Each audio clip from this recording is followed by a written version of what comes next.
Membangkitkan kembali pendidikan moral Pancasila, PMP dinilai sebagai langkah baik dalam upaya memperbaiki budi pekerti seperti peserta didik yang saat ini cenderung menurun. Namun motif dan materinya harus disesuaikan dengan kondisi generasi saat ini yang telah terpapar kemajuan teknologi informasi sejak dini.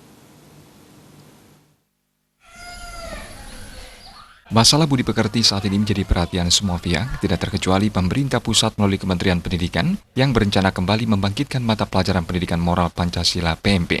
Rencana itu bukanlah tanpa alasan, karena belakangan ini cenderung generasi muda telah mengalami degradasi moral yang menjadikan generasi muda melupakan budi pekerti. Mereka hanya bangga pada kemajuan zaman yang terus dikejar. Di sisi lain, maraknya radikalisme yang merongrong keutuhan NKRI merupakan dampak rendahnya semangat nasionalisme.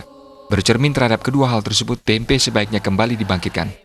Kepala SMP Negeri 1 Kerambitan, Wayan Sunata sangat mengapresiasi langkah tersebut yang menurutnya berkontribusi meningkatkan dan menumbuh kembangkan norma-norma dan nilai budi pekerti dalam diri peserta didik di bangku sekolah.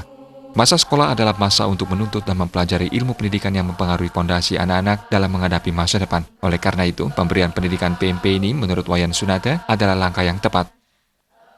Kita sangat mengapresiasi positif terkait dengan rencana Menteri untuk membangkitkan kembali pendidikan moral Pancasila, mengingat pengalaman selama ini kita lihat bahwasanya telah terjadi degradasi moral secara nasional, sehingga kita harapkan nanti dengan adanya kembali dibangkitkan pendidikan moral Pancasila, nanti bisa kedepannya itu terjadi peningkatan lah, karena kita tahu bahwa selama ini juga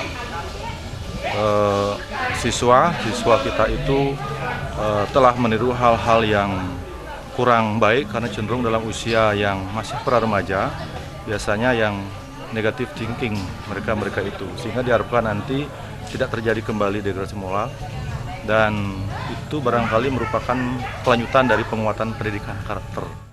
Pintar dalam hal menguasai ilmu pendidikan memanglah penting, namun jika kecerdasan tidak dibarengi dengan budi pekerti yang luhur, tentunya tidak akan bermanfaat. Terima Jabali TV.